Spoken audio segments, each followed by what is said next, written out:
All right, everyone. As we know, the Canadian men's national team set to face Australia at Stade Saputo. The Aussies are coming into this one 10 games unbeaten. So what kind of challenges are we expecting from them, Wheels? By the way, I got a good vibe about One Soccer Direct today. Mac is back. Thank you. I matching pull-ups here. Let's hope, That time of year, Wheeler.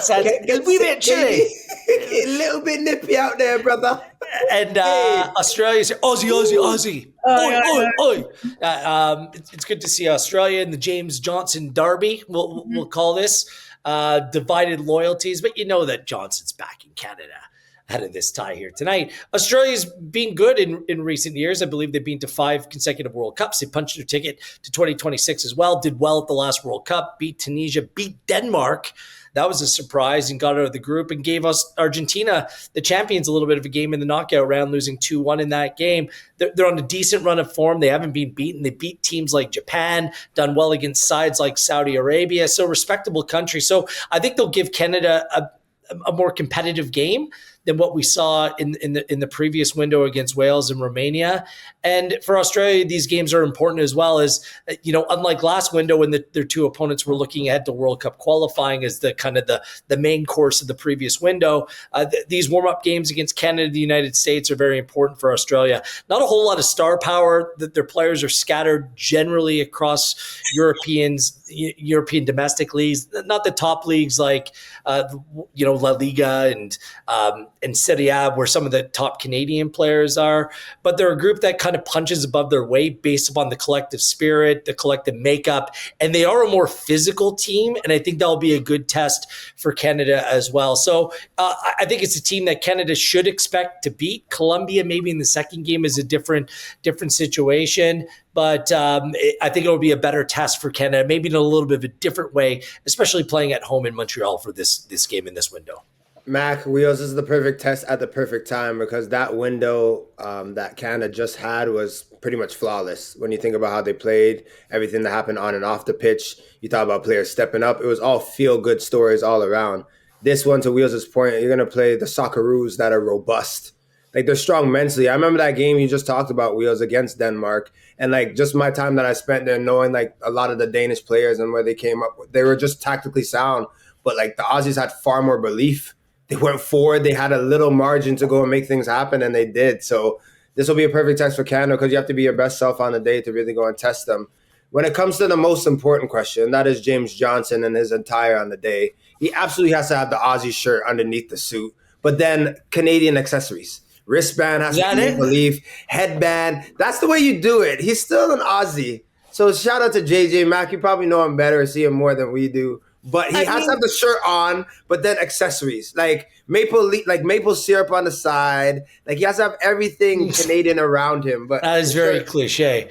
I was going to go some Aussie pints, post-game Fosters. Yeah. Some Fosters, yes. There's something so ironic about him cheering for Canada with an Australian accent, though, in this particular one. I love it. That's Canadian. I love it. Well, exactly. That is very Canadian.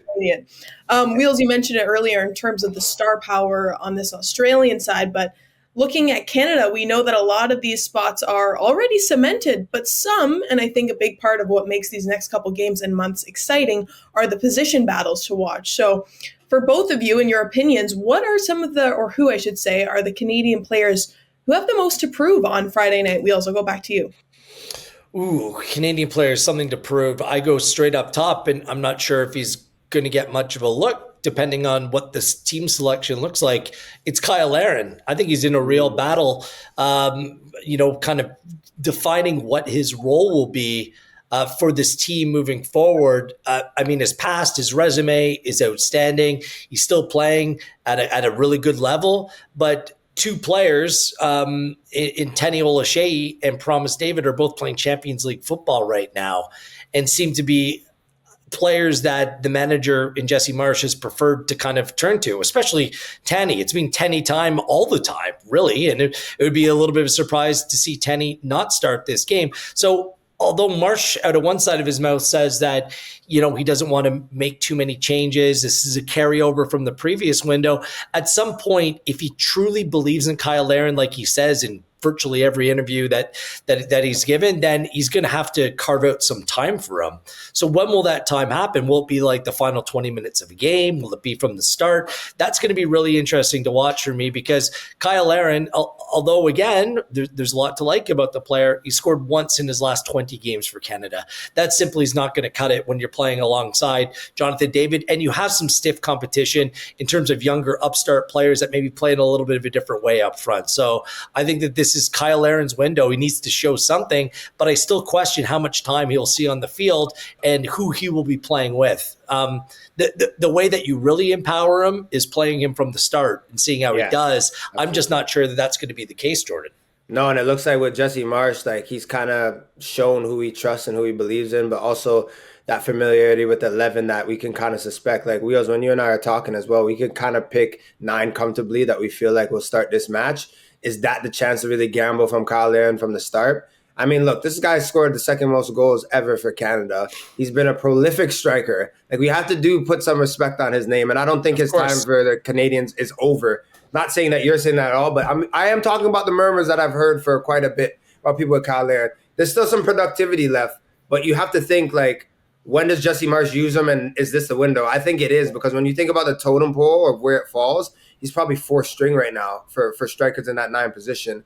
And 2 years ago, that was absolutely not the case. Promise David looks good, although Shea's in form, doing well at Villarreal, but also, most importantly, Jesse Marsch trusts him and is going to use him. I think about the midfield too, Wheels. I'd love to pick your brain about this, but like, which Quebecois is stepping up this window? Kone killed it the last one. Everyone knows Chouanier still has some juice and can definitely play that role. Saliba is a hidden gem. Like, who does Jesse Marsch trust in this game at Stade Saputo? That also matters to take it into context. Like, starting at your home stadium is a big deal for any one of these players. So I think it's also very telling who gets the minutes and what they do with that time that Jesse Marsch gives them. I mean, based on last window, I think Kone stepped up and put himself in a really preferable position. But the way that Saliba is playing, how can you justify taking Eustachio out of the team? Are there certain circumstances where you can go with a Kone and Saliba instead of Eustachio? Just how that arrangement plays out is something that we'll be tracking as well. AGR and I on yesterday's One Soccer Day said, maybe you can push Kone forward, especially against Colombia, who are a better team, to see what a 3-man midfield would look like as well, with all those 3 players in the mix. All 3 will be needed. All 3 will be played. I push Chouanier maybe a little bit, a notch below. But that's kind of how I look at that position. So, I think who the wide players are, who the fullbacks are, where the center backs are, as long as the Fougerolles is fit. So, it's really central midfield and up top that I think a lot of people will be keeping their eyes on. And, of course, the goalkeeping position, but they're not outfield players, so we don't really. Right. Different category. Then a category. You know what I mean. Quickly, I just want to say, I quickly want to say just about Ali Ahmed. He had such a fantastic window, the last one, where he's like, left wing could be his. Liam Miller coming back. I know it's not a direct competition right now, but this is still the time where you have to climb and get as far as you can. So when April, May, June come around, you've already established that you could be that guy. So this is the time for Ahmed as well to just keep showing his worth and keep showing his productivity. You guys, I think we just complete the segment. You answer the rest of my questions. It's like, what other lineup decisions can we see? But when it comes down to really the midfield in terms of the choice, Gareth, you just touched on it there. Every single position is sort of ultimately, we know what we might see, right? Well, this is what we'll be tracking heading into kickoff, is whether there's an allegiance to playing the Quebec-based players or the players that are from Quebec in that game in Montreal, which I think that there'll be the temptation to do. I think that that's what the players will want. But I kind of want to play my biggest dogs, my biggest guns against the better opponent, which comes in the second game against Colombia. It's in New Jersey. Jonathan David, I believe, was born in Brooklyn, so there's a close tie there. But other than that, there's nothing there. So can you separate the sentiment from the practicalities of this window? And if you are going to rotate and have a decision to make, how does that play out? So do you play Saliba Kone against Australia, or then Eustachio and a combination of one of them against Colombia. That's what I think Jesse Marsh needs to navigate. And I don't think that he's in a position right now where you want to be playing with your heartstrings or making your decision based upon sentiment rather than what is best for the group at this point. So prime example, the goalkeeping position. Crépeau, do you play him in Montreal against Australia, in a game in Montreal? Or if he is your presumed number one, don't you want to see what he looks like taking on a team like Colombia, which will probably be a bigger test?